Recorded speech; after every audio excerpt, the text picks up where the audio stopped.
Hey guys, welcome to my legal classes. This is Ganesh Pujari, and in the series of Evidence Act, we were focusing on Chapter 7, which is all about burden of proof covered between Section 101 to 114A. And as far as Chapter 7 is concerned, this is my fifth video where I am going to focus on two very important sections, Section 109 and 110. Now, section 109 is about burden of proof related to existence of some relationships, whereas section 110 is about burden of proof when it comes to the question is related to the ownership. I am going to explain these two sections along with the help of chart and case laws. Not taking much of your time, let's get into the first slide. Section 109 discusses about burden of proof as to relationship in the cases of partners, landlord and tenant, principal and agent.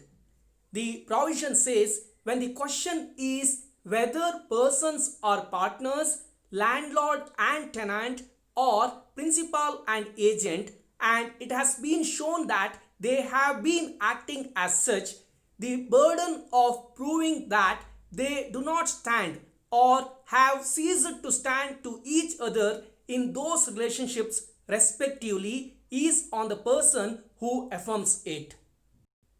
That's quite easy English and quite easy section. However, I have broken that into a chart.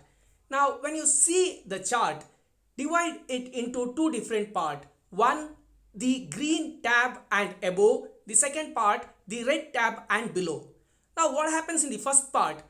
When the question is related to the relationship between two individuals as partners or as landlord and tenant or as principal and agent. Here it is already been shown to the court that they have such relationship. Now that part is already been proved that either they are partners or they are landlord and tenant or they are principal and agent. Now, if someone says in the court that no, they are not partners or they are not landlord and tenant or they are not principal and agent after it is being shown to the court that they have such relationship. Now, whoever is telling that or upholding that or confirming that they were not partners or they were not landlord and tenant or they were not principal and agent, or yes, they were partners, they were landlord and tenant, or they were principal and agent, but now they are not. Now, whoever is saying that has the burden to prove to the court that yes, such relationship is no more existing or never existed. Now, that burden is on the person who is affirming that or claiming that. That's all about section 109.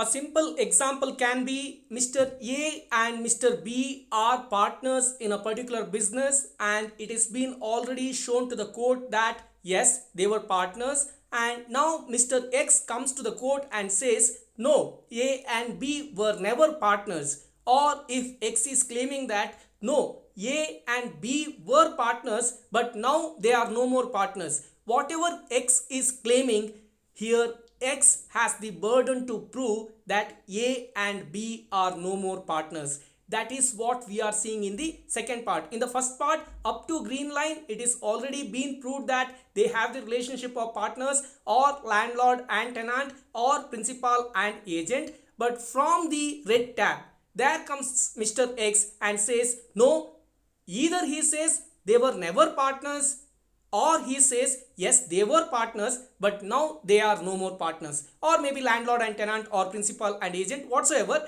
He either agrees that they were once having such relationship and now they don't carry such relationship, or he may be claiming that no, they were never having such relationship. Whatever he is saying, he has the burden of proof. When I say he, Mr. X has the burden to prove to the court that such relationship was never existed or it was existed but now it is ceased to be exist. That is what we need to understand from section 109.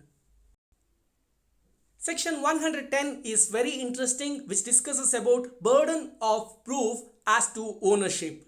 And the provision says when the question is whether any person is owner of anything of which he is shown to be in possession, the burden of proving that he is not the owner is on the person who affirms that he is not the owner. While the section is very easy, I have broken that into a simple chart. Here what happens? The one who has possession of anything is basically considered as the owner of such thing, and if someone affirms or claims, upholds, confirms that he is not the owner, in that case whoever is saying that has the burden to prove that such person was not the owner of that particular thing which he has the possession. A simple illustration, Mr. A is having the possession of some gold and Mr. B is claiming in the court that that particular gold is not belonging to Mr. A.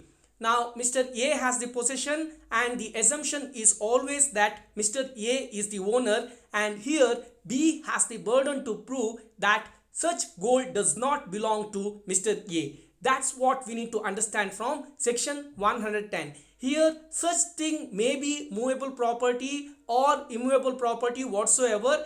The one who has the possession is believed to be the owner of such thing, and whoever is claiming no, he is not the owner has the burden to prove that he is not the owner. That's what we need to understand from section 110. Now, if such possession was for a long time and such possession was quietly enjoyed and such possession was never objected by anyone, in that case the ownership becomes more and more stronger. Now when it comes to the word possession, you can also go to my playlist on jurisprudence. I have discussed possession in detail. There you can get more clarity on possession, but here I don't want to prolong this particular section.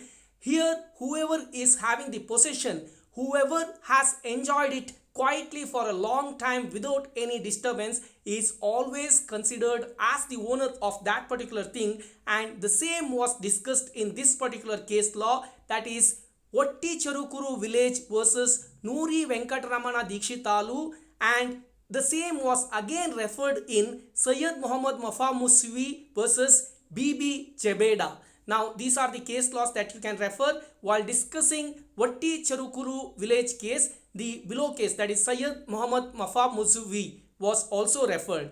Now this is a case law that you can refer, but overall what you need to remember is the one who has the possession is always believed to be the owner of that particular thing, and whoever is claiming that no, he is not the owner of such thing has the burden to prove to the court that how they are claiming that. They have to confirm to the court with the evidence that no, such person is not the owner of the thing whatever is having. That is what discussed under section 110. None of us are self-sufficient.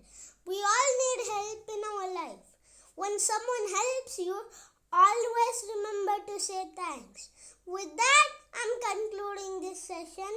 Please subscribe our channel. Please like, share and comment our videos. Thank you. Bye-bye.